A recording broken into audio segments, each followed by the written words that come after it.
आपको एक कथा सुनावे, वाल्मीकि रामायण में है। अगस्त ऋषि एक दिन काशी में गंगा जी के तट पर, वहीं रहते थे काशी में, गंगा जी के तट पर गए और स्नान करने के लिए मणिकर्णिका घाट पर। तो उन्होंने देखा कि एक स्वर्ग से दिव्य विमान आया और विमान पर बड़ा तेजस्वी पुरुष बैठा था। विमान घाट के किनारे खड़ा हो गया और राजा उस विमान पर बैठा। वाल्मीकि रामायण के उत्तरकांड में यह कथा आई है और काशीखंड शिव पुराण के, काशीखंड स्कंद पुराण में भी ये कथा आई है।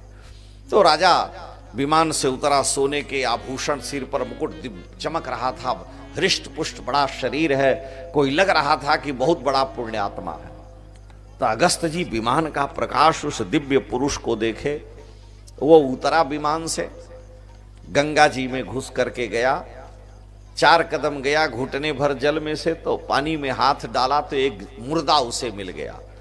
उस मुर्दे का शरीर फूल के खूब मोटा था, खींच करके वो गंगा जी के किनारे लाके लगाया, बिना हाथ लगाए मुंह से ही, जैसे पशु उसी तरह से मुंह से उस मुर्दे के मांस को खाने लगा। मुर्दा सड़ करके फूला हुआ था और भरपेट मांस खा लिया। तो मुर्दा का जितना अंश खाया वो दिख रहा था खाली हो गया। फिर मुर्दे को नदी में ढकेल दिया और फिर उस विमान में वो बैठने जा रहा था। तो इसी बीच में अगस्त जी से नहीं रहा गया, वो बोल पड़े। उसको देखे तो उन्होंने कहा कि हे दिव्य पुरुष, मुझे लग रहा है कि आप किसी दिव्य लोक से आए हैं और आपको देख करके हमें लग रहा है कि आप निश्चित ही कोई पुण्यात्मा धर्मात्मा व्यक्ति हैं। इतना सुवर्ण, सोना चांदी, हीरे से, आभूषणों से आप सजे हैं। तो मैं जानना चाहता हूं कि आप इतने तेजस्वी हो करके इतना निंदित कर्म करते हैं। जल में पड़ा हुआ अधजला शरीर जो मुर्दे का है उसको खा रहे हैं बिना हाथ लगाए, जैसे शेर भालू मुंह से खाते हैं। आप मांस भरपेट खाए। तो मैं जानना चाहता हूं, अगर हम सुनने के अधिकारी, बताइए आपका परिचय क्या है, आप कौन हैं और इतना घृणित कर्म करते हैं। तो उसने कहा कि महाराज, मैं श्वेत नाम का राजा हूं। मैंने इतना दान किया, सोना चांदी, हीरा पन्ना मोती, बड़े बड़े महल गांव मैंने दान किए, जिसके परिणाम स्वरूप हमें स्वर्ग में ये सब मिला है। लेकिन मैंने एक मुट्ठी अन्न खाने के लिए किसी को नहीं दिया, एक ब्राह्मण को कभी मैंने भोजन नहीं कराया। इसलिए स्वर्ग में हमें दिव्य महल तो मिला, सारी सुख तो सारे मिले, लेकिन मैं वहां भूखों तड़फता रहता हूं, करुण क्रंदन करता हूं, पुकारता हूं। तो इंद्र के द्वारा हमें बताया गया कि तुम पृथ्वी पर जाओ, जिस शरीर को खा करके तुमने बनाया है, किसी को भोजन नहीं दिया, उसी शरीर को जब तक तुमको अगस्त जी नहीं मिलेंगे उस शरीर को खाते रहना पड़ेगा। तो महाराज, मैं वर्षों से रोज आता हूं, अपने मांस को खाता हूं और खा करके फिर पेट की प्यास, पेट की भूख बुझानी है, मैं चला जाता हूं। लेकिन मुझे बड़ा भारी दोष और पीड़ा होती है इस चीज को लेकर। आप कौन ऋषि हैं, हमें बताओ, मैं जानना चाहता हूं। अगस्त जी ने कहा कि मैं अगस्त ऋषि हूं। उन्होंने कहा कि, राजा ने कहा, भगवान अब आप हम पर कृपा करें, मुझ पतित जीव का उद्धार हो जाए।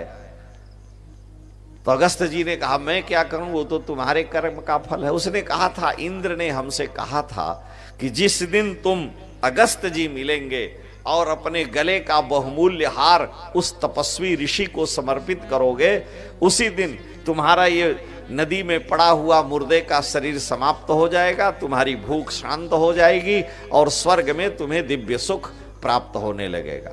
नहीं तो दिन भर मुझे भूख लगती रहती है, मैं तड़पता रहता हूं। अगस्त जी महात्मा है। अगस्त जी को उसने जब सोने की माला गले की निकाल करके उनको दे दिया, तो तुरंत उस राजा के शरीर से सूर्य चंद्रमा की तरह से प्रकाश निकलने लगा। नदी से वो जो मुर्दा था वो गायब हो गया और उस दिव्य विमान से राजा स्वर्ग को जाकर के इंद्र के सामने, जहां उनको स्पर्श नहीं कर पाता था, आधे सिंहासन का अधिकारी हो गया। अन्नदान का इतना बड़ा महत्व है, क्योंकि अन्न में प्राण है। अन्न का ये सबसे बड़ा रूप है, लेकिन सब कुछ दान करने पर भी उसने जीवन में कभी किसी को खाने के लिए एक मुट्ठी अन्न नहीं दिया, किसी को भोजन नहीं कराया, जिसका ये वास्तव में उसे परिणाम भोगना पड़ा। लेकिन अगस्त ऋषि की कृपा से लोग भोजन करते हैं तो कहते जब भोजन अधिक हो जाए तो पेट पर हाथ फेर करके अगस्त जी का नाम लो तो सब पच जाएगा। क्यों कि अगस्त जी इतने समर्थ ऋषि हैं कि आतापी बातापी को खा करके पचा गए। तब इसका मतलब हम भी नहीं किसी राक्षस को खा के पचा लेंगे। समर्थ को नहीं दोष गुसाई, अगस्त जी समर्थ थे, उन्होंने पचा लिया और उनको कोई दोष नहीं लगा। तो प्रताप भानु राजा ने सब कुछ किया, लेकिन एक दोष बना कि उसने ब्राह्मणों का अपराध किया, अपने मंत्री की बात नहीं मानी, तो मर करके ब्राह्मणों के शाप से वो रावण हुआ।